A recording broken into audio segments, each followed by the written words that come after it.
This will blow your mind. Start by drawing 3 points in the shape of a triangle. To start us off, choose a point anywhere within this triangle. Now we'll draw more points by repeating 2 simple rules over and over. The first rule tells us to randomly select one of the original 3 points. For example, suppose we choose 3.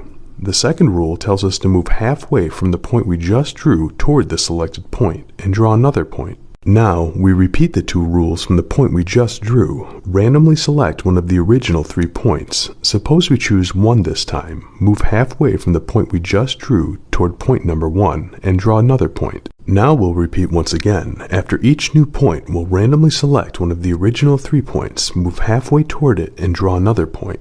The question is, what happens if we draw hundreds or even thousands of points using these 2 simple rules over and over? Well, here's what it looks like after 100 points, and here's what it looks like after 1,000 points, and finally, here's what it looks like after 25,000 points have been drawn. As if by magic, this eerie image emerges. It's known as the Sierpiński Triangle, and it's a famous fractal. Amazingly, although the points are drawn in a random manner, the Sierpiński Triangle will always materialize after enough points are drawn.